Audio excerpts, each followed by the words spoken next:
Whenever a crisis occurs, the media are there. They have a duty to keep the public informed. That's why they sometimes need to ask tough questions. If the crisis they are covering is a hazmat incident where you work, your employer can expect a lot of attention. Whether your company gives the press the information they are looking for or doesn't cooperate at all, the reporters will get their stories, no matter what. There has been some sort of... And in the midst of everything that is going on, all too often an ill-advised comment makes the news. I'm not really sure what happened, but I can tell you that we were storing... In a crisis, a company needs to do two things: deal with the problem and at the same time portray itself in the best light. In these situations, both management and employees have to work together to protect the company's good name. The media can help, but only if your company works with them properly. If they get hold of inaccurate information or a rumor, however, the result can be a nightmare. At best, giving your company a serious black eye. At worst, leading to panic in the surrounding community. So how should an employer handle the press during a hazardous materials incident? And what is an employee's role in this process? You must be able to answer these questions before you can deal with the media effectively. The best strategy to prevent misinformation from spreading during an emergency is for the company to establish a relationship with the media before a crisis occurs. This can include briefing the press about the organization's emergency response program, inviting them to tour the facility, even having them participate in some of the company's emergency preparedness activities. A company typically shares information with the media through a public information officer, or PIO. The PIO is an employee who is specifically trained in how to deal with the media effectively. Sometimes there is more than one PIO for a facility. This way, there is a backup if the primary PIO is away. If a company has more than one facility, a number of people may be trained to fill the PIO role. One of the best things that a PIO can do to establish good relations with the press is to offer them the opportunity to participate in the facility's responder training. This is a class on handling emergencies that is typically given at least once a year. It is mandatory for any employee who will be involved in bringing hazmat incidents under control. By inviting the press to participate in these sessions, a company can cultivate an image of being prepared for any eventuality, as well as a willingness to be open to public scrutiny. Simply put, it is excellent public relations. Another positive strategy is to include the media when the company has emergency response practice sessions or drills. This shows the press and public alike that the facility is ready to act quickly in the event of an emergency. Letting the media know beforehand what the company will do in a crisis situation is key. Of course, responder training and drills are events that everyone, PIOs, other employees, managers, and reporters, hope remain nothing more than exercises. But what should a company do to work productively with the press if an incident really occurs? Let's imagine that an explosion has occurred at your facility. There has been a lot of damage, some injuries, even loss of life. How should a public information officer handle the situation? And what should the average worker do if approached by reporters? If we look at how PIOs do their jobs, we will also start to understand the responsibilities a typical employee has during a crisis. As an emergency unfolds, the most important thing that a PIO does is to make official statements at press conferences.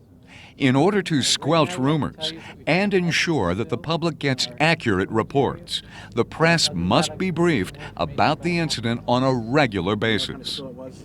After the initial briefings, your PIO must inform the media of any new developments regarding the explosion.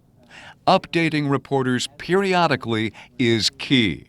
If this doesn't happen, they will look for other sources to fill the information vacuum. Much of this can be handled by distributing information packets and press releases. These should provide detailed information about the company and authorized statements about the explosion scene itself. In addition to furnishing these planned statements, a PIO can also assist news personnel by being on call. This means that he or she should be easily reached at any hour to answer questions. Well, basically, one of the problems in dealing with the media during an emergency is that their safety is also a concern. Reporters should not normally be allowed to enter an incident site while the crisis is occurring. But since most members of the press don't know the dangers that are involved in a hazmat emergency, they can easily get very unhappy about this restriction and even try to circumvent it. So it is important to assure the press that after the situation is cleaned up and there is no further danger of contamination or injury, the PIO will give them a tour of the incident scene. Then, during the tour, the PIO should pinpoint the areas where the crisis started and any damage it caused, as well as answer all questions as candidly as possible.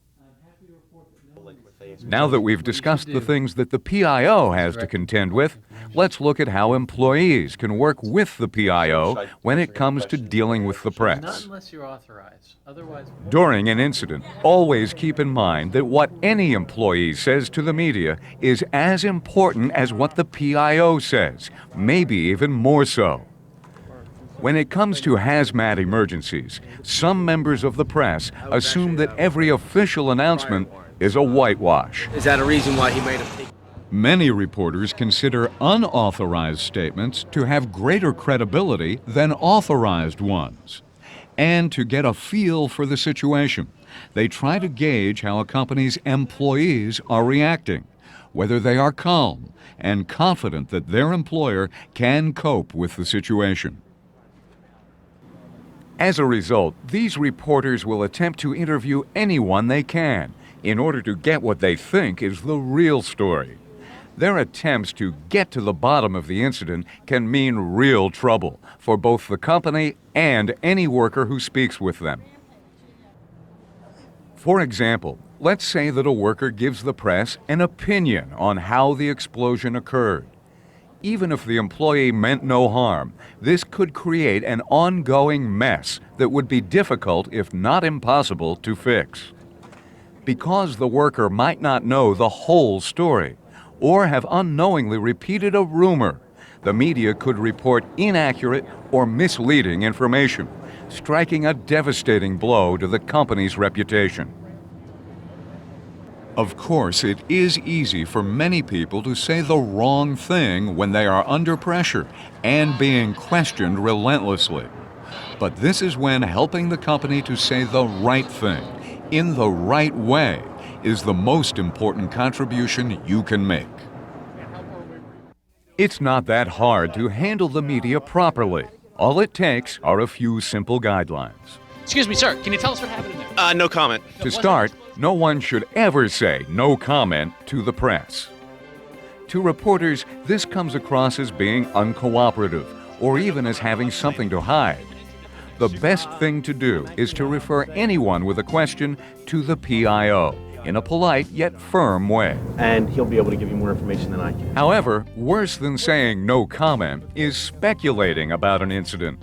No unauthorized person must ever give information to reporters. The press might automatically assume the statement is official.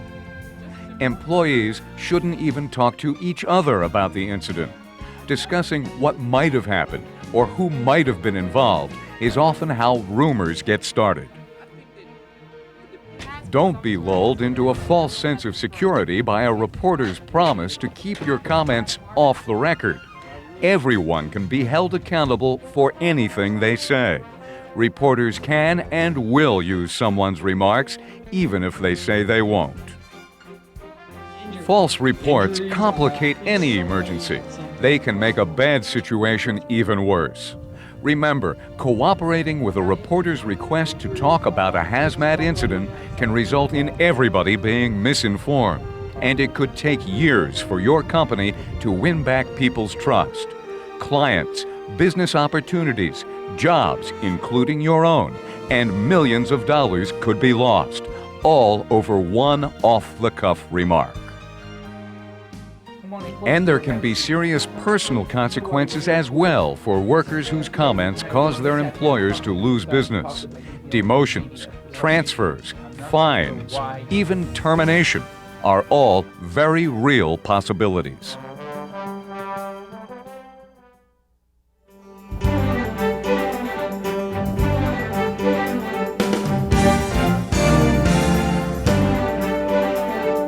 Reporters are not our enemies. During an emergency, it's their job to ask questions. And if they aren't answered appropriately, it could land your company in hot water. Let's review what we've learned. In a crisis, your company needs to do two things: deal with the problem and portray itself in the best light. Managing the media is an important part of dealing with any emergency. Knowing what not to say during a crisis can help your company to get through a crisis situation with the least amount of damage to its reputation. Never say no comment to the press. No comment. It makes you appear uncooperative or like you're trying to hide something. Don't speculate about a crisis situation. Direct reporters to your public information officer for official information.